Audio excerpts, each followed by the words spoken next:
Okay so will go ahead with next topic. तो कल हमने नया चैप्टर स्टार्ट किया था, अगर आपको याद होगा, kinetic theory of gases and radiation. तो कल kinetic theory of gases and radiation इस चैप्टर में हमने स्टार्टिंग में पहले बेसिक गैस लॉज देखे। कौन से gas law? Boyle's law, Charles law, Gibbs law और एवोगाड्रोस लॉ। तो बॉयल्स लॉ में टेम्परेचर कांस्टेंट रखा तो pressure and volume are inversely proportional to each other. Charles law में if you keep pressure constant, volume is directly proportional to absolute temperature, और Gibbs law में volume is kept constant, pressure is directly proportional to absolute temperature, correct. और Avogadro law में volume is directly proportional to number of moles. इन चारों laws को combine कर दिया तो PV is proportional to NT होता है, और वो प्रोपोर्शनलिटी का साइन हटा दिया तो पीवी इक्वल्स टू एनआरटी होता है, where R is universal gas constant and small N is the number of moles. Number of moles आप लिखते हो number of molecules upon Avogadro number, तो small N is N upon N A, right. तो P V equals to N R T जो था वो बन गया P V equals to N capital N R T upon N A. मैं जानबूझ के लिख नहीं रहा, क्योंकि अगर हमेशा मैं लिखूंगा तो यहाँ तक कैसे रखोगे, तो आर अपॉन एन ए होता है K B which is called as Boltzmann constant. तो आपको मिल गया P V equals to N capital N number of molecules into K B T. ये था आइडियल गैस इक्वेशन। इसके बाद हमने काइनेटिक थ्योरी ऑफ गैसेस के अजम्पशंस देखे थे, दो टाइप के, मतलब हम लोग अजम्पशंस को दो कैटेगरी में डिवाइड कर लेते हैं। एक होता है नेचर ऑफ गैस मॉलिक्यूल्स और दूसरा होता है random motion. Nature of gas molecules में सबसे पहले तुम बोलते हो any gas consist of large number of particles known as molecules. These molecules are rigid spheres of very small diameter. Then all the molecules of a given gas are identical in shape, size and mass, right? And lastly, चार option थे ना, चार में तीन तो बता दी, चौथा तुम बताओ। Actual volume occupied by the gas is very small compared to volume of container. फिर रैंडम मोशन में भी चार assumption थे। क्या था? all the molecules are in a state of random motion. That means all the molecules are moving in all possible direction with all possible speeds. हो गया। number two, the molecules collide with each other and with the walls of container. Such collisions are considered to be perfectly elastic. Elastic collision सिर्फ तब होता है जब molecule किसके साथ collide करे? वॉल्स के साथ। मॉलिक्यूल दूसरे मॉलिक्यूल के साथ कोलाइड करेगा तो that collision is not elastic, in fact वो इनइलास्टिक होता है, वहां पे एनर्जी और वेलोसिटी का ट्रांसफर होता है, बराबर। फिर between two collisions any molecule travels in a straight line with constant velocity and this path is called as free path. Lastly, the time taken for collision is very small compared to the time taken by the molecule to cover free path. ऐसे 8 assumptions थे। उसके बाद हमने mean free path define किया था। मैं आज वहीं से वापस स्टार्ट कर लेता हूँ। मीन फ्री पाथ वापस से डिफाइन कर लेंगे आज, और उसके आगे जो बाकी के बेसिक डेफिनेशन है वो भी देखेंगे। मैं वापस डिफाइन क्यों कर रहा हूँ? क्योंकि इसके आगे आने वाला डेफिनेशन और ये वो कभी कभी कंफ्यूज होता है, तो कंफ्यूजन हमको नहीं रखना है। मीन मतलब एवरेज, फ्री पाथ किसका एवरेज? फ्री पाथ का एवरेज, राइट। अब जब तुम मीन फ्री पाथ की बात करते हो तो तुम यहाँ पे सिंगल मॉलिक्यूल की बात कर रहे हो। कितने मॉलिक्यूल्स की? सिंगल। एक मॉलिक्यूल है जिसने पहले दो कोलिजन्स में जो डिस्टेंस ट्रेवल किया उसको बोल दिया लैम्डा वन। तो lambda one is a free path between first two collisions, right. उसके बाद अगले दो कोलिजन में जो डिस्टेंस ट्रेवल करेगा उसको बोल देंगे लैम्डा टू। फिर और अगले दो कोलिजन में जो डिस्टेंस ट्रेवल करेगा उसको बोल देंगे लैम्डा थ्री, और अगले में जो कवर करेगा लैम्डा फोर, लैम्डा फाइव, ऐसा चलते जाएगा। तो remember, lambda one, lambda two, lambda three, lambda four, lambda five, ये क्या है? फ्री पाथ है। किसके फ्री पाथ है? सिंगल मॉलिक्यूल के बिटवीन कोलिजन्स, बराबर। हमको चाहिए मीन फ्री पाथ, तो हमने मीन फ्री पाथ डिफाइन किया था, average of all the free path of the molecule is called as mean free path. तो ऐसा अज्यूम कर लो कि एक मॉलिक्यूल है जिसने n नंबर ऑफ कोलिजन्स किए, तो फ्री पाथ भी कितने हो गए? n। What is the mean free path? Lambda 1 plus lambda 2 plus lambda 3 up to lambda n divide by n। ये हो गया मीन, एवरेज। अब एवरेज क्यों लेना पड़ता है? ऐसा है, देखो ये सिचुएशन ना बहुत, इसको बोलते हैं कैओटिक, कैओस। कैओस मतलब जहाँ पे कोई डिसिप्लिन नहीं है, कोई ऑर्डर नहीं है, कोई भी मॉलिक्यूल कहीं भी जा रहा है, राइट? तो फिर अगर कोई भी मॉलिक्यूल कहीं भी जा रहा है तो बेसिकली ऐसा है कि मॉलिक्यूल ने जब पहले कोलिजन में, पहले दो कोलिजन में डिस्टेंस ट्रेवल किया और अगले दो में जो डिस्टेंस ट्रेवल किया और उसके अगले दो में जो डिस्टेंस ट्रेवल किया वो सेम नहीं होगा। तो पहला फ्री पाथ कम भी हो सकता है, दूसरा ज़्यादा हो सकता है। तो यहाँ पे सारे फ्री पाथ की वैल्यू सेम है क्या? नहीं। फिर हमने फ्री पाथ की रियल वैल्यू को क्या मानना, तो क्या करते हैं हम लोग? एवरेज। क्या करते हैं? एवरेज। ये हो गया mean free path. Mean free path का और एक फॉर्मूला मैंने आपको कल बताया था, if you remember, 1/√2 pi d square n, where d is diameter of the molecule and n is number density, मतलब number of molecules per unit volume. Unit volume में कितने मॉलिक्यूल्स है इसको बोलते हैं नंबर डेंसिटी। गुड। तो यहाँ तक कल हमारा हुआ था। अब अगला टॉपिक क्या है? अगला टॉपिक मीन या फिर एवरेज वेलोसिटी। अब मैंने जैसे तुमको बोला कि यहाँ पे कंफ्यूजन होता है, मीन या फिर एवरेज वेलोसिटी। Average velocity. अब इशू ये है कि जब तुम मीन फ्री पाथ की बात करते हो तो तुम सिंगल पार्टिकल का मीन फ्री पाथ निकाल रहे हो, लेकिन जब तुम मीन या फिर एवरेज वेलोसिटी की बात कर रहे हो तो एक गैस में बहुत सारे मॉलिक्यूल्स है, हर एक मॉलिक्यूल का अपना स्पीड है, अपना वेलोसिटी है, तो तुम हर एक मॉलिक्यूल के स्पीड का एवरेज कर रहे हो, दैट इज मीन वेलोसिटी या फिर एवरेज वेलोसिटी। एक काम करेंगे, जो पहला मॉलिक्यूल है उसके वेलोसिटी को c1 मान लेंगे, तो c1 is the velocity of first molecule, Similarly, c2 is the velocity of second molecule, c3 is the velocity of third molecule, cn is the velocity of nth molecule, right? अब आप single molecule की बात नहीं कर रहे हो, अभी आप सारे मॉलिक्यूल की एक साथ बात कर रहे हो, बराबर? तो c1 is the velocity of first molecule, c2 is the velocity of second molecule, c3 is the velocity of third molecule and cn is the velocity of nth molecule, बराबर? गुड। तो अभी हमको निकालना है average. Average, by the way, यहाँ पे average को बार से डिनोट करते हैं या फिर कहीं पे ऐसा भी लिखते हैं, या फिर notation, note to notation, book to book notation change होता है। तो मैं यहाँ पे तो बार यूज कर रहा हूँ तो मैं सी बार लिखूंगा, तो किसी किसी बुक में तुमको ऐसा भी देखने को मिलेगा, ग्रेटर देन और लेस देन ब्रैकेट के बीच में, तो वो सब एवरेज का नोटेशन होता है। तो एवरेज वेलोसिटी क्या लिखोगे? c1 plus c2 plus c3 plus c3 up to cn divide by n। Good, हो गया।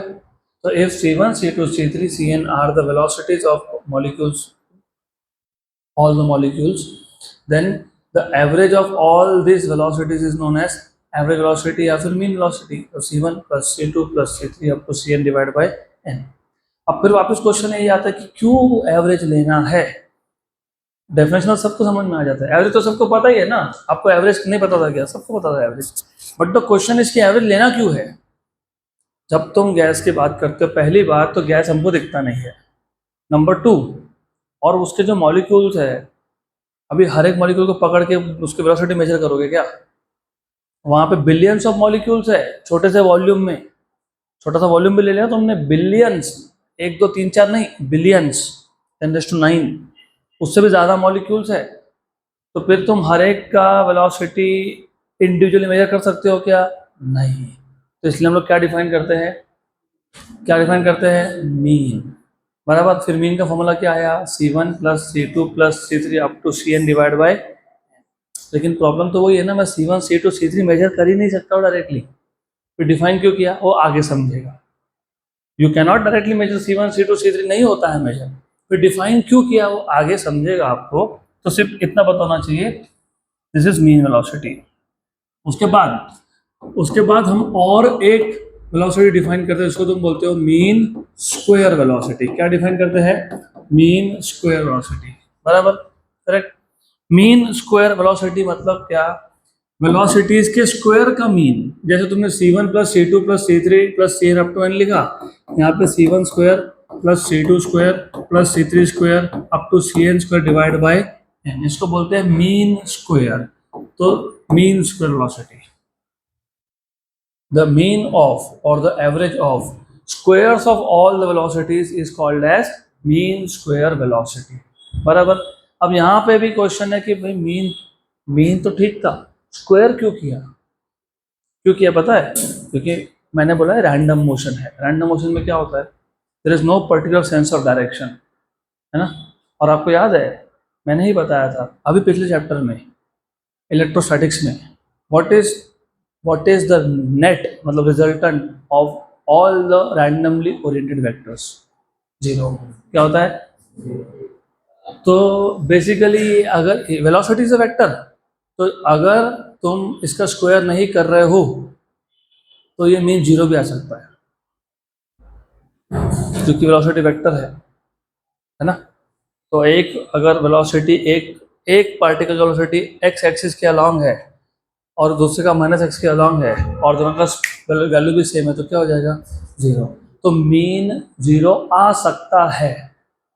अब बोलोगे आ गया तो आ गया, क्या फर्क पड़ता है? फर्क पड़ता है। अगर मेरे को दो गैस को कंपेयर करना है, हो सकता है एक गैस के अंदर मॉलिक्यूल स्लो मूव हो रहे हैं, मतलब उसका एनर्जी कम है, और दूसरे में फास्ट मूव हो रहे हैं, मतलब एनर्जी ज़्यादा है। लेकिन दोनों केस में एवरेज वेलोसिटी की वैल्यू जीरो मिल गई, तो मैं दोनों गैसेस में डिफरेंस बता सकता हूँ क्या? नहीं, क्योंकि दोनों में एवरेज कितना हो गया? जीरो। इसके लिए फिर हम एवरेज नहीं करते, हम वेलोसिटी का स्क्वायर करते हैं। बोलोगे उससे क्या फर्क पड़ गया? अगर नेगेटिव वेलोसिटी भी आया, what is the square of a negative number? तो ये कुछ भी कर लो, ये कभी भी जीरो नहीं होगा। इसलिए हमने क्या डिफाइन किया? Mean square, the average of square of all the velocities is called as mean square velocity. लेकिन नॉर्मली हम लोग जब दो गैसेस को कंपेयर करते हैं ना, तो हम लोग मीन स्क्वायर से कंपेयर नहीं करते, हम करते हैं स्क्वायर रूट से। किससे करते हैं? Square root. तो इसलिए हम लोग बोलते हैं root mean square velocity, root mean square velocity, root mean square, इसको बोलते हैं RMS, root mean square velocity. बहुत सिंपल है, सिंपल है। मीन स्क्वायर वेलोसिटी का रूट ले लो, तो मीन स्क्वायर वेलोसिटी का रूट ले लो, c1 under root of c1 square plus c2 square up to cn square divide by n। इसको बोल दो, देखो कैसे लिखते हैं। वेलोसिटी का क्या था? स्क्वायर, उसका क्या है? मीन, और उसका क्या है? रूट। तो root mean square velocity, root mean square, root mean square velocity, या तो इसका और एक नाम है CRMS। क्या बोलते हैं इसको? CRMS, root mean square velocity. बराबर? पक्का? श्योर? तो हमने अब तीन टाइप के वेलोसिटी डिफाइन किए। एक था मीन मतलब एवरेज, वो सिंपल सा मीन है, अरिथमेटिक मीन है। The arithmetic mean of all the velocities of all the molecules is mean velocity या फिर एवरेज वेलोसिटी। फिर हमने क्या किया? मीन स्क्वायर लिया। क्या लिया? Mean square, the arithmetic mean of the squares of all the velocities is called as mean square velocity. फिर हमने क्या किया? रूट लिया। किसका रूट लिया? मीन स्क्वायर वेलोसिटी का रूट लिया। उसको क्या बोल दिया? Root mean square velocity. The square root of mean square velocity is called as root mean square velocity. यहाँ तक क्लियर? अब ये सब मैं क्यों बता रहा हूँ? क्योंकि अब जो अगला टॉपिक है ये तुम्हारे 12th के सिलेबस का सबसे बड़ा डेरिवेशन है, pressure, derivation of pressure of a gas, है ना। अगला टॉपिक है कि नहीं? डेरिवेशन ऑफ क्या? Pressure of a gas, derivation of pressure of a gas. तो इस प्रेशर के इक्वेशन को डिराइव करने के लिए ये सारे कॉन्सेप्ट पता होने चाहिए। तो आपको मीन वेलोसिटी पता होना चाहिए, आपको मीन स्क्वायर पता होना चाहिए, आपको रूट मीन स्क्वायर भी पता होना चाहिए if you want to derive the equation of pressure of a gas. बराबर? और ये आपके 12th का और 11th-12 मिला के दोनों का आपके स्टेट बोर्ड का सबसे बड़ा डेरिवेशन है। और टेक्स्ट बुक में बहुत अलग तरीके से दिया था, इसलिए उसको मैंने थोड़ा सिंप्लीफाइड लैंग्वेज करके आपको नोट्स में दिया है। सबका ध्यान यहाँ पे होना चाहिए। अगर तुम्हारा ध्यान हटा तो अगला स्टेप समझ में नहीं आएगा। बेसिकली क्या है, पहले तो you should know what is pressure. What is pressure? Force upon area. Force upon area, very good.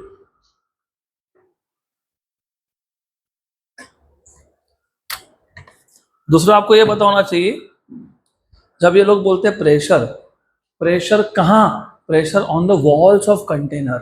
जिस कंटेनर के अंदर गैस को तुमने भर के रखा है, वो गैस मॉलिक्यूल्स रैंडम मोशन कर रहे थे, तुमने ही बोला रैंडम मोशन है ना, रैंडम मोशन। तो रैंडम मोशन करते करते वो वॉल के साथ क्या करेंगे? कोलिजन। जब वॉल के साथ कोलिजन होगा तो वो वॉल पे क्या लगा रहे हैं? फोर्स। और यूनिट एरिया में कितना फोर्स वो होता है? प्रेशर। क्या होता है? प्रेशर। तो जब भी ये वर्ड यूज हुआ ना, प्रेशर ऑफ गैस, कहाँ पे? On the walls of container या वॉल्स ऑफ सिलेंडर। अब यहाँ पे सिचुएशन को सिंपल रखने के लिए मैं कंटेनर लूंगा क्यूबिकल शेप का। मैं सिलेंडर भी ले सकता था, I could have taken cylinder, मैं ले सकता था सिलेंडर। सिलेंडर में गैस को भर दिया, हाँ ठीक है, प्रेशर बताओ। हाँ, लेकिन यहाँ पे डेरिवेशन थोड़ा सा कॉम्प्लेक्स हो जाएगा। इसके लिए सिचुएशन को सिंपल रखने के लिए हम लोग क्या करते हैं? क्यूब ले लेते हैं। क्या लेते हैं? क्यूब। कंटेनर का जो शेप है वो क्या है? क्यूबिकल है। तो let us take a cube.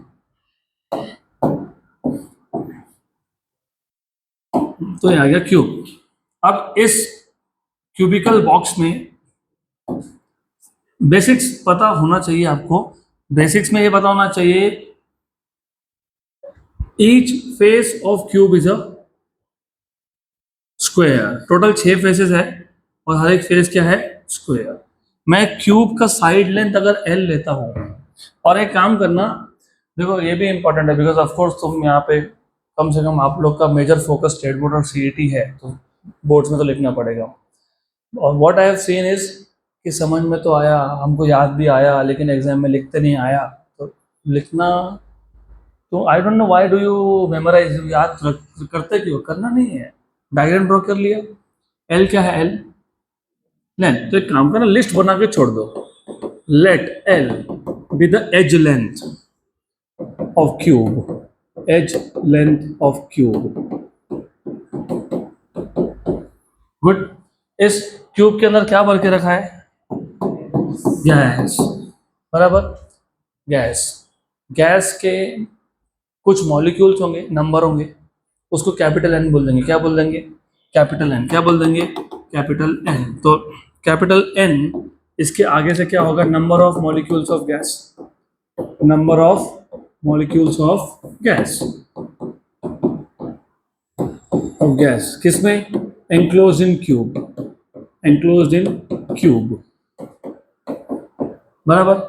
हर एक मॉलिक्यूल का कुछ मास होगा, उसको बोल देंगे small M. What is small M? Mass of each molecule. Mass of each molecule. और हम अज्यूम कर रहे हैं कि सारे मॉलिक्यूल सेम टाइप के हैं, मतलब सबके सब ऑक्सीजन और सबके सब ऑक्सीजन ही होंगे फिर, राइट? करेक्ट। तो what will be total mass? अरे देखो, फॉर एग्जाम्पल मान लो आप 50 हो, 50 लोग हो आप यहाँ पे, हर एक का मास 50 किलोग्राम है। How much is the total mass? Each of you has a mass of 50 kilogram. You are 50. How much is the total mass? 50 into 50. 100 कैसे हो गया? 50 into 50, 2500, राइट? मैंने बोला कि मेरे पास n नंबर ऑफ मॉलिक्यूल्स थे, हर एक का मास कितना है? Small m। तो what is total mass? n into m. So that is the total mass of gas. Total mass of gas. बराबर। गुड। अब L square, what is L square? What is area of each face? L square. तो A is L square is area of each face. L square क्यों आया? क्योंकि cube है, cube का face क्या होता है? स्क्वायर होता है। क्या होता है? स्क्वायर। तो area of each face of cube. What is volume? L cube, that is volume of cube. उसके बाद डेंसिटी क्या होता है? Mass upon volume. What is total mass? N M upon L cube, या फिर एन एम अपॉन वी। ये आ गया density of gas. पक्का यहाँ तक? गुड। तो हमको डिराइव करना है equation of pressure of a gas. हमने वो डिराइव करने के लिए एक क्यूब लिया, क्यूब के अंदर एक गैस लिया, गैस के हर एक मॉलिक्यूल का मास था स्मॉल m, उसमें n मॉलिक्यूल्स थे गैस के। वो क्यूब का एज लेंथ था l, तो हर एक फेस का एरिया हो गया l स्क्वायर, वॉल्यूम हो गया l क्यूब, डेंसिटी हो गया मास अपॉन वॉल्यूम, मतलब nm upon l cube. Clear यहाँ तक? गुड।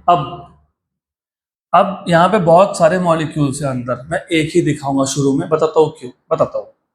लेकिन पहले पता होना चाहिए यहाँ पे बहुत सारे मॉलिक्यूल्स हैं, लिख दिया हमने ना। अब एक काम करते हैं, let C1 bar, C2 bar, C3 bar, Cn bar be the velocities, be the velocities of gas molecules, of gas molecules। तो जो पहला मॉलिक्यूल है उसका वेलोसिटी को नाम क्या दे दिया? C1 बार, जिसको क्या बोल दिया? C2 बार, जिसको क्या बोल दिया? C3 बार। nth मॉलिक्यूल का वेलोसिटी को क्या बोल दिया? Cn बार। बराबर, राइट। और बाय द वे, ये सिचुएशन क्यूब है, उसके अंदर गैस है, ये सिचुएशन 1 डायमेंशनल है कि 2 डायमेंशनल है कि 3 डायमेंशनल है? 3 डायमेंशनल है। बराबर। आपको याद आ रहा है 11th स्टैंडर्ड में आपने मैथमेटिकल मेथड्स में वेक्टर्स सीखा था, और आपको याद आ रहा है कि जब आपने वेक्टर सीखा था, आप एक वेक्टर को अगर वो 3 डायमेंशनल हो तो कैसे लिखते थे? R bar equal to R X bar plus R Y bar plus R Z bar, where R X is the X component of vector, R Y is Y component of vector and R Z is Z component. अब तुमने ही बोला कि ये 3 dimensional situation है, मतलब जो gas molecules है, जो गैस मॉलिक्यूल्स है, जो गैस मॉलिक्यूल्स है वो कैसा मोशन परफॉर्म कर रहा है? 1D की, 2D की, 3D? 3D। तो वेलोसिटी के कितने कंपोनेंट्स होंगे? 3। कितने होंगे? 3। सिर्फ नोटेशन चेंज कर रहा हूँ। हम अब तक वेलोसिटी के कंपोनेंट को लिखते थे Vx, Vy और Vz। अब वैसा नहीं लिखूंगा मैं, थोड़ा सा चीज़ों को सिंप्लीफाई करने के लिए x कंपोनेंट को u बार बोल दूंगा। तो this is x component of velocity, x component of velocity, x component of velocity को हमने बोल दिया u बार, v बार बोल दिया किसको? y कंपोनेंट को, और w बार बोल दिया हमने z कंपोनेंट को। सिर्फ नाम दे दिया। तो जहां पे भी मैं u लिखूंगा, u बार लिखूंगा, तो वो कौन सा कंपोनेंट है? x। v बार लिखा तो वो कौन है?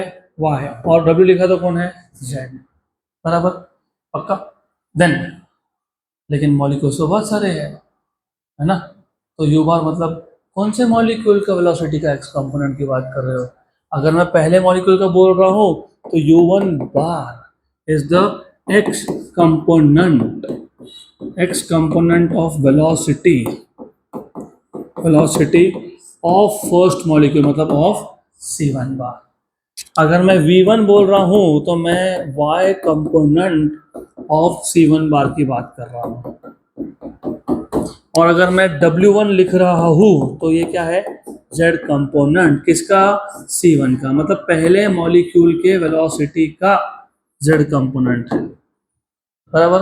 मैंने अगर V2 लिखा तो Y component of C2, W3 लिखा तो Z कंपोनेंट ऑफ C3। बराबर, पक्का? और अगर आपको याद होगा 11th के बेसिक्स तो होने ही चाहिए। अगर मेरे पास 3 डायमेंशनल वेक्टर है तो R bar equal to R X bar plus R Y, R X bar plus R Y bar plus R Z bar लिखा। What is the magnitude of R bar? Under root of R X square plus R Y square plus R Z square, मतलब under root of X component square plus Y component square plus Z component square.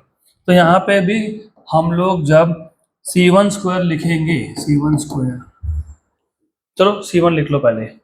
C1 मतलब पहले particle का velocity, क्या लिखेंगे? Under root of X component, what is X component of first? u1, तो क्या लिखोगे? u1 square plus v1 square plus w1 square. और अगर मुझे रूट नहीं लिखना है तो मैं क्या लिखूंगा? C1 square. What will be C2 square? u2 square plus v2 square plus w2 square. Similarly what will be Cn square? un square plus vn square plus wn square. आ गया? यहाँ तक पक्का है? श्योर? 100%? श्योर? अब तो हमने सिर्फ पैरामीटर डिफाइन किए, अब तक तो डेरिवेशन चालू ही नहीं किया, अब करेंगे। Gas molecules are in a state of random motion. Random motion मतलब कोई भी मॉलिक्यूल कहीं पे भी जा रहा है। हमको क्या फाइंड करना है? प्रेशर। प्रेशर क्या होता है? Force upon area. Force upon area. ये फोर्स कहाँ पे? वॉल्स पे। कहाँ पे? वॉल्स ऑफ द कंटेनर, मतलब जिस गैस में, जिस कंटेनर में तुमने गैस को भर के रखा है उसके वॉल्स पे। बराबर? पक्का? राइट। अगर सिचुएशन थ्री डायमेंशनल है तो प्रेशर के या फोर्स के कितने कंपोनेंट्स होंगे? 3, क्योंकि सिचुएशन थ्री डायमेंशनल है तो कितने कंपोनेंट्स? 3। राइट। और बहुत सारे मॉलिक्यूल्स है। कितने मॉलिक्यूल्स है? n, billions of molecules. अब तुम खुद सोचो कि तुम एक साथ इतने सारे मॉलिक्यूल्स को सॉल्व कर सकते हो क्या? नहीं। तो हम लोग क्या बोलते हैं कि चलो शुरुआत करनी है, कहीं से तो करेंगे। कोई भी एक मॉलिक्यूल ले लो, इसको फर्स्ट मॉलिक्यूल बोल देते हैं। अभी जो फर्स्ट मॉलिक्यूल है, ये ये जो वॉल है इसका नाम दे देता हूं मैं, इसको PQRS बोल देते हैं। ये जो मॉलिक्यूल है ये कौन से वॉल की तरफ जा रहा है? PQRS। बराबर। और मान लेते हैं इसका जो वेलोसिटी का x कंपोनेंट है, उसको क्या नाम दिया था? U1। क्या नाम दिया था? U1। तो ये मॉलिक्यूल कहाँ जा रहा है? Towards wall PQRS। और देखो, इसलिए डायरेक्शंस इंपॉर्टेंट इसलिए होते हैं, you have to know all this. अगर तुम्हारे डायरेक्शंस मतलब तुमको फोर्स के कंपोनेंट्स नहीं आते तो इट बिकम्स वेरी डिफिकल्ट, बहुत डिफिकल्ट हो जाएगा समझना। ये एक्स एक्सिस है, ये जेड एक्सिस बोल देता हूँ और इसको वाई बोल देता हूँ। बराबर। तो पी क्यू आर ये जो वॉल है ये कौन से प्लेन में है? एक्स वाई में है कि एक्स जेड में है कि वाई जेड में है?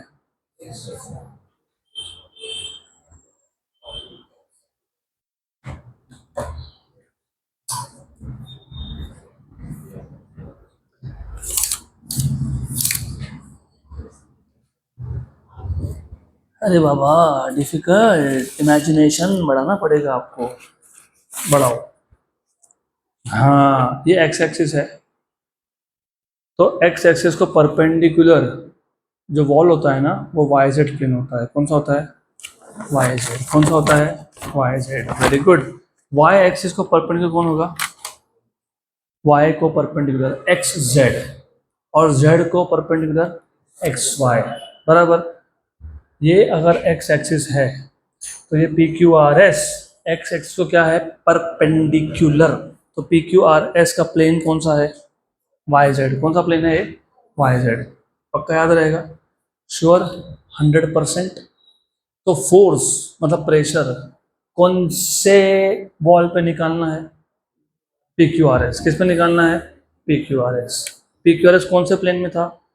Y Z. Right.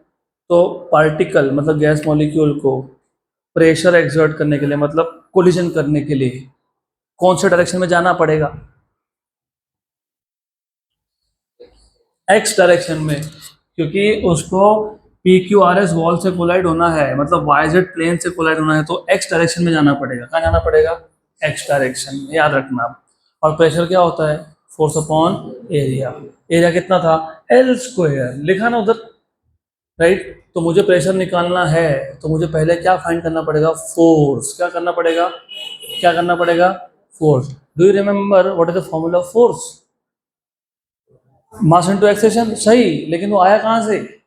dp/dt, change in momentum upon time.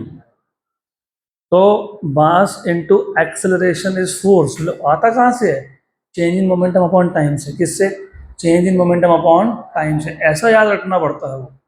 Force is dp/dt, change in momentum upon time. What is change in momentum? Final momentum minus initial. Right. तो अगर मुझे force pressure निकालना है मतलब force find करना पड़ेगा। Force find करना है मतलब चेंज इन मोमेंटम फाइंड करना पड़ेगा। चेंज इन मोमेंटम फाइंड करना है मतलब फाइनल मोमेंटम और इनिशियल मोमेंटम फाइंड करना पड़ेगा। Agree? What is initial momentum? What is momentum? Mass into velocity. Mass into, तो ये जो पार्टिकल है ये कहाँ चल दिया? X axis. तो उसका वेलोसिटी का जो एक्स कंपोनेंट है उसको क्या बोला है, u1, और उसका मास कितना था, m। तो व्हाट इज इनिशियल मोमेंटम, बताओ initial momentum of first particle m1 u1 कितना, m1 u1, simple, it is m1 u1, right. लेकिन m1 u1 सारे ही मॉलिक्यूल सेम टाइप के थे, तो मास सबका क्या है, सेम है, तो क्या लिखा, mu1। और ये कौन हो गया, इनिशियल मोमेंटम, कौन हो गया, इनिशियल मोमेंटम, बराबर, पक्का, श्योर, 100%। अब हुआ ऐसा कि ये गया, इधर कोलाइड हुआ, और कोलाइड करके वापस आ रहा है, बराबर, करेक्ट, बराबर। और मैंने बोला था this collision should be elastic, मतलब there is no change in the speed, speed same है, सिर्फ डायरेक्शन चेंज हो गया है ना। तो what is the final momentum, -mu1, very good, minus Q, because of change in direction. तो final momentum of first particle is equals to -mu1, which is p final, बराबर। therefore change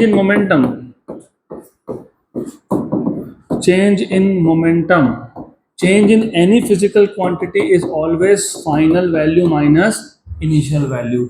final value है -mu1, initial है mu1, तो -mu1 मतलब -2mu1। और अगर मैं minus छोड़ दूँ, सिर्फ मैग्नीट्यूड लिखूँ, मतलब मॉड लिख दूँ, मॉड, तो magnitude wise you have change in momentum dp, change in momentum dp is equals to क्या लिखोगे, 2mu1, बराबर, पक्का, है ना, पक्का ना, गुड। लेकिन ये change in momentum only along x direction है, हमने वाई जेड कंपोनेंट की बात ही नहीं की। आप लोग ऐसा सिचुएशन तो 3 डायमेंशनल था। देखो दो चीज़ें इंपॉर्टेंट है, एक तो बहुत ज़्यादा नंबर ऑफ मॉलिक्यूल्स है, सबको एक साथ सॉल्व नहीं कर सकते, हर एक के पास 3 डायरेक्शन है, सबको एक साथ नहीं कर सकते। पहले एक ही मॉलिक्यूल का एक ही डायरेक्शन सॉल्व करना पड़ता है, फिर बोलना पड़ता है, क्योंकि सिचुएशन रैंडम है, रैंडम सिचुएशन में जो इक्वेशन अलॉन्ग एक्स एक्सिस बनता है वैसा ही अलॉन्ग वाई बनता है, वैसा ही अलॉन्ग जेड बनता है। मतलब रैंडम मोशन के केस में सिमेट्रिकल सिचुएशन होती है, जैसे फॉर्मूला एक्स के अलॉन्ग बने वैसे ही वाई और वैसे ही जेड, और जैसा फॉर्मूला एक पार्टिकल के लिए बना वैसा ही सब के लिए बनता है, राइट। तो इसलिए जब आप लिखते हो initial momentum of first particle along x, final momentum along x, change in momentum along x, this is important, पक्का, श्योर। तो what is the force, x component of force, x component of force due to first particle, x component of force due to first particle,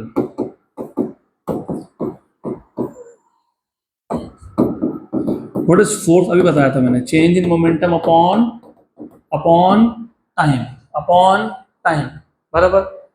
change in momentum तो मिल गया, कितना आया, और ये time कौन सा time, this is the time between two successive collisions, time between two successive collisions. अभी यहाँ पे भी थोड़ी गड़बड़ होती है, चलो वापस इमेजिन करो, यू हैव टू इमेजिन, क्योंकि कुछ ऑप्शन नहीं है तुम्हारे पास। ये पार्टिकल यहाँ पे गया, पहला कोलिजन हुआ, कोलिजन करके क्या हुआ,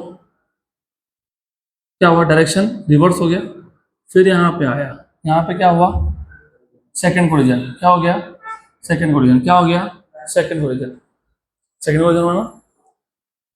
velocity is distance upon time, velocity is distance upon time, तो distance is velocity upon time, velocity is distance upon time, तो time is distance upon velocity, time is distance upon, इस wall से यहाँ तक आने में डिस्टेंस कितना travel हुआ, एल, क्योंकि लेंथ कितना है, एल, कितना है, एल, बराबर, करेक्ट। तो वहाँ पे मेरे नोट्स में 12 लिखा है क्या, लिखा है ना, है ना, करेक्शन नहीं है, बराबर है, क्योंकि क्योंकि तुम प्रेशर कौन से वॉल पे निकाल रहे हो, PQRS, तो टाइम मतलब two successive collision with the same wall. तो क्या हुआ कि पहला कोलिजन हुआ किसके साथ, PQRS के साथ, वो यहाँ तक आया, फिर कोलिजन करके वापस गया, वापस कहाँ गया, PQRS पे गया। तो टाइम यहाँ पे तुम फाइंड करोगे between two successive collision with the same wall, क्योंकि तुम प्रेशर कहाँ निकाल रहे हो, PQRS पे। तो पहला कोलिजन PQRS से करके L डिस्टेंस कवर किया, दूसरे वॉल पे कोलिजन करके वापस वहां गया। अब सेकंड कोलिजन हो रहा है सेम वॉल के साथ, डिस्टेंस कितना हो गया, L और L मतलब 2L। तो याद रखना टाइम फाइंड करना है, तो time between two successive collisions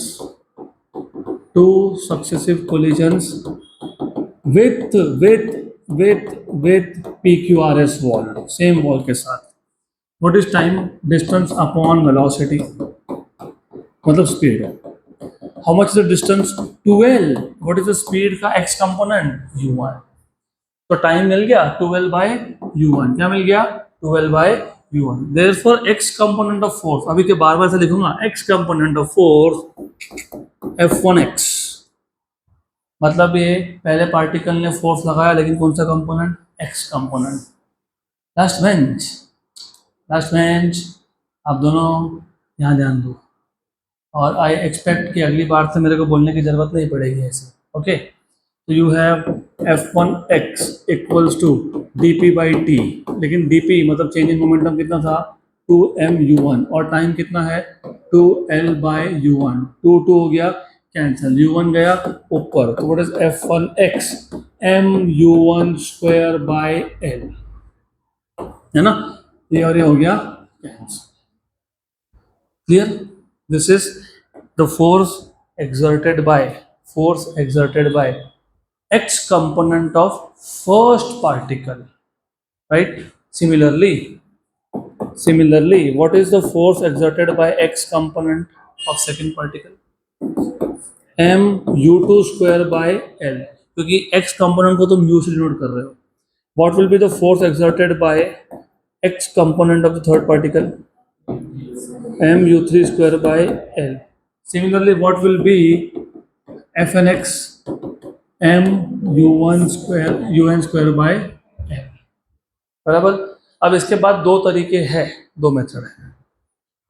पहली मेथड में जैसे तुमने x कंपोनेंट लिखा फोर्स का, वैसे ही तुम y कंपोनेंट लिख लो फोर्स का, और वैसे ही तुम z कंपोनेंट लिख लो किसका, फोर्स का। या फिर थोड़ा स्टेप्स कम करने हैं, तो तुम डायरेक्टली पहले प्रेशर का x कंपोनेंट निकाल लो। क्या करोगे, प्रेशर, राइट। तो प्रेशर का x कंपोनेंट कैसे निकालते हैं, तो टोटल x कंपोनेंट, ना प्रेशर का x कंपोनेंट, तो x component of total pressure, x component of pressure, of course total pressure. अभी ये जो वॉल था PQRS, उस पे क्या सिर्फ एक ही पार्टिकल जा रहा था क्या, नहीं, हर एक जा रहा है, राइट। तो हर एक क्या लगा रहा है, फोर्स, मतलब हर एक क्या एक्सर्ट कर रहा है, प्रेशर। क्या कर रहा है, pressure. What is pressure, force upon area, very good, सही है। लेकिन तुम प्रेशर का कौन सा कंपोनेंट फाइंड कर रहे हो, x, तो फोर्स का भी कौन सा कंपोनेंट लिखोगे, x, बराबर। तो टोटल x कंपोनेंट क्या होगा, किसने फोर्स लगाया, पहले पार्टिकल ने, और किसने लगाया, दूसरे पार्टिकल ने, और किसने लगाया, तीसरे पार्टिकल ने, और किसने लगाया, nth पार्टिकल ने, बराबर, correct. What is F1x, mu1 square by L, अभी देखा था ना। What is F2x, mu2 square bye L, plus plus plus plus plus mun square bye L, ये आ गया आपका x component of force, total सब पार्टिकल मिला के टोटल फोर्स का x कंपोनेंट कितना है। तो प्रेशर का x कंपोनेंट क्या है, Fx अपॉन एरिया, तो ये एफ एक्स था, ये एरिया था, लेकिन एरिया खुद क्या है, एल स्क्वायर, इसलिए पहले ही लिख दिया मैंने, area is L square. Good, तो एरिया इज एल स्क्वायर, तो एफ एक्स अपॉन क्या आएगा, एल स्क्वायर। तो एक काम करो, ये अच्छा एक एक स्टेप मैं कम कर देता हूँ, तुम्हारा ही फायदा होगा, you will basically do less steps. M by L क्या आ गया, कॉमन, तो क्या हो गया, U one square plus U two square plus plus plus plus plus plus plus U N square. अब F X by L square है, F X by L square, तो वन बाई एल स्क्वायर और F X क्या है, M by L, U one square plus U two square plus plus plus plus plus U N square. Good, तो pressure का X component आ गया M by L cube, M by L cube, U one square plus U two square plus U N square. ये हमने pressure का कौन सा component निकाला, कौन सा, एक्स। तो मुझे बताओ what will be the Y component, M by L cube V one square plus V two square plus plus plus plus plus V N square. और z कंपोनेंट कैसे फाइंड करोगे, m by L cube W one square plus W two square plus plus plus plus W N square. Correct, तो what will be total pressure, therefore total pressure क्या आएगा, what is total pressure, px plus py plus pz, है ना, बराबर, correct.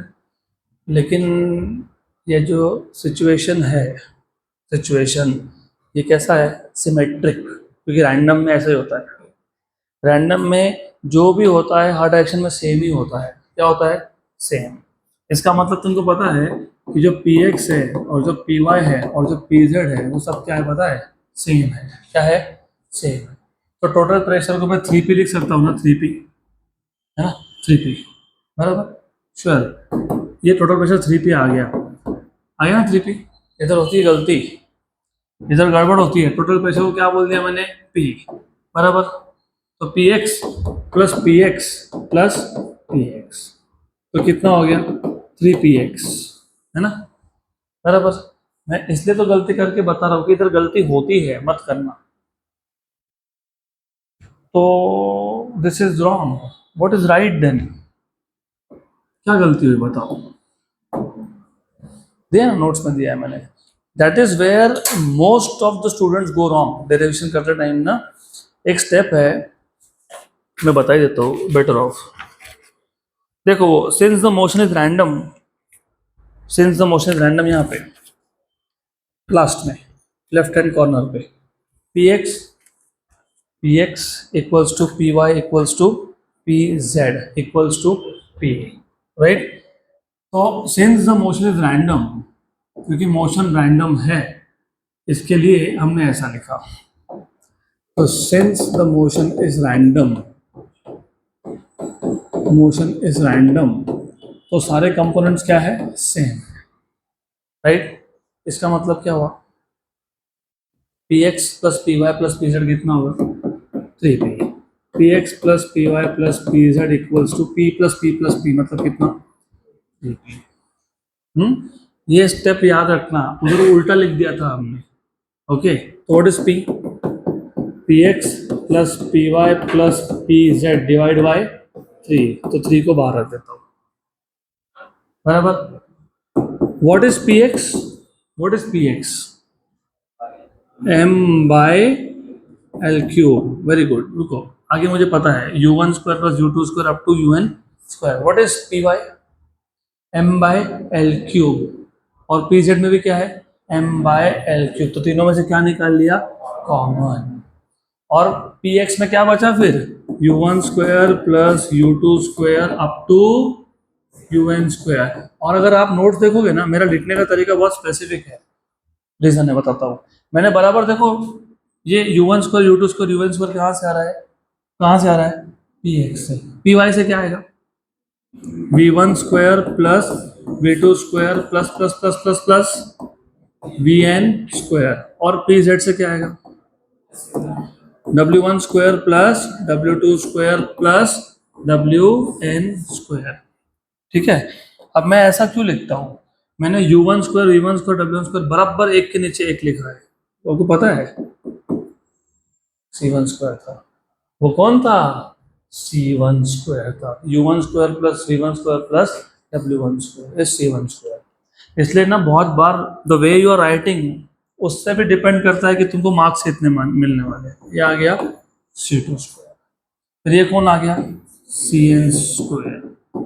मतलब overall if you see, overall pressure P is 1/3 ml cube, m/l cube. Bracket में क्या आ गया C1 square plus C2 square plus up to CN square, right. अब अगर आपको याद होगा तो हमने CRMS डिफाइन किया था, रूट मीन स्क्वायर वेलोसिटी। वो था under root of C1 square plus C2 square up to CN square divide by n।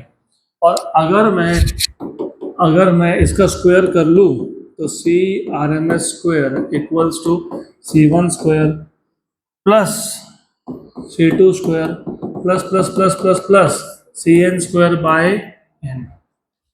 So therefore you have C1 square plus C2 square up to CN square equals to n times of CRMS square। बराबर। Equation number 2। अब ये C1 square plus C2 square up to CN square क्या आ गया, n times of CRMS square. इसको substitute कर देंगे equation number 1 में। Therefore from equation number 1 and 2 pressure P equals to 1/3 m/l cube क्या आ गया हो, ये ब्रैकेट क्या आ गया n CRMS स्क्वायर। कुछ याद आ रहा है क्या, nm total mass, l cube volume, mass upon volume, density क्या है वो, ये डेंसिटी है, वेरी गुड। तो what is pressure 1/3 rho CRMS square. ये बन गया आपका प्रेशर का इक्वेशन। ओके, अगर आपको in terms of mass and volume चाहिए होगा तो भी ठीक है, ये टोटल मास है, ये वॉल्यूम है, तो P equals to 1/3 mass upon volume CRMS square. आ गया प्रेशर का इक्वेशन, पक्का। तो ऐसा टोल्ड यू, ये बहुत बड़ा डेरिवेशन है, इनफैक्ट सबसे बड़ा है। तो एक बार मैं रिपीट कर देता हूँ, और इसके लिए ही मैंने आज थोड़ा सा स्लो रखा बिकॉज भूल जाओगे अदरवाइज। तो इसको याद रखने का ट्रिक क्या है, कोई ट्रिक है ही नहीं। पहला स्टेप बीच में लिख रहे हो, बीच का स्टेप पहले लिख रहे हो, फर्क नहीं पड़ता। सिचुएशन समझो, एक क्यूब है, क्यूब के अंदर गैस है, बहुत सारे मॉलिक्यूल्स है, कितने सारे मॉलिक्यूल्स है, n मॉलिक्यूल्स है। क्यूब का साइड लेंथ कितना है, l है, तो हर एक फेस का एरिया कितना हो गया, l स्क्वायर, वॉल्यूम कितना हो गया, l क्यूब। हर एक मॉलिक्यूल का मास m है, तो टोटल मास कितना हो गया, n इंटू m। मास अपॉन वॉल्यूम डेंसिटी होता है, density is mass upon volume, mass is nm upon l cube, ये हो गया डेंसिटी। तो हमने सबसे पहले जो बेसिक पैरामीटर्स थे वो मैंने लिस्ट बना के छोड़ दिया, और ऐसा ही करोगे एग्जाम में तो मार्क्स पूरे मिलेंगे और भूलोगे भी नहीं। जितने भी पैरामीटर लगने वाले हैं लिस्ट बना के छोड़ दो, और थोड़ी जगह खाली छोड़ दो, क्योंकि क्या पता आगे कुछ याद आए, यार ये लिखना रह गया यार, पीछे वापस लिस्ट में ऐड कर दो। बराबर। अब क्योंकि ये मॉलिक्यूल सब मूविंग है तो हर एक का वेलोसिटी है, तो उस वेलोसिटी को नाम देना पड़ेगा। पहले मॉलिक्यूल का वेलोसिटी बोल दिया C1 बार, दूसरे को C2 बार, तीसरे को C3 बार, और nth को CN बार। और ये 3 डायमेंशनल सिचुएशन है, तो 3D में वेलोसिटी के 3 कंपोनेंट होते हैं, x, y और z। x को बोल दिया u, y कंपोनेंट को बोल दिया v, और z कंपोनेंट को बोल दिया w। अगर मैं पहले पार्टिकल की बात कर रहा हूँ और पहले पार्टिकल के वेलोसिटी के x कंपोनेंट की बात कर रहा हूँ तो क्या लिखूंगा, u1, y कंपोनेंट v1 और z कंपोनेंट w1। बराबर, पक्का। और अगर सेकेंड पार्टिकल है तो u2, v2, w2। और अगर आपको 11th स्टैंडर्ड याद है, किसी भी वेक्टर का मैग्नीट्यूड होता है under root of x component square plus y component square plus z component square. Root हटा दो तो दोनों साइड स्क्वायर हो जाएगा। जैसे r equal to root of R X square plus R Y square plus R Z square, तो what is R square, R X square plus R Y square plus R Z square. तो what is C1 square, u1 square plus v1 square plus w1 square. What is c2 square? u2 square plus v2 square plus w2 square. What is cn square? un square plus vn square plus wn square. यहाँ तक तुमने जितने parameter लगने वाले सब बता के छोड़ दिए. अब तुम बोल रहे हो कि हमको एक वॉल है पी क्यू आर एस, उस पर प्रेशर निकालना है. प्रेशर होता है फोर्स अपॉन एरिया. एरिया मुझे पता है वॉल का, एल स्क्वायर, राइट. अब मुझे निकालना है फोर्स कितना है. लेकिन उस वॉल पे फोर्स कौन कौन लगा रहा है? सारे ही मॉलिक्यूल लगा रहे हैं. तो क्या एक साथ मैं सॉल्व कर पाऊंगा? क्या नहीं कर पाऊंगा. तो मैं एक एक मॉलिक्यूल का सॉल्व करूंगा. पहले मैं देखूंगा कि एक मॉलिक्यूल कितना फोर्स लगा रहा है. लेकिन वो एक मॉलिक्यूल के पास भी तीन तीन कंपोनेंट है. तो पहले एक कंपोनेंट सॉल्व करेंगे, एक्स कंपोनेंट.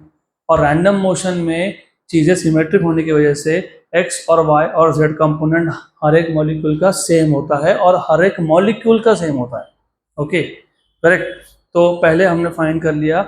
हमको फाइंड करना था what is the force due to first particle and also due to x component of first particle.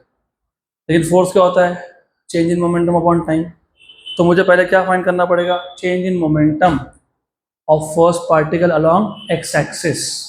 Okay, along x axis. तो हमने चेंज इन मोमेंटम फाइंड करने के लिए पहले क्या फाइंड करना चाहिए? इनिशियल मोमेंटम और फाइनल.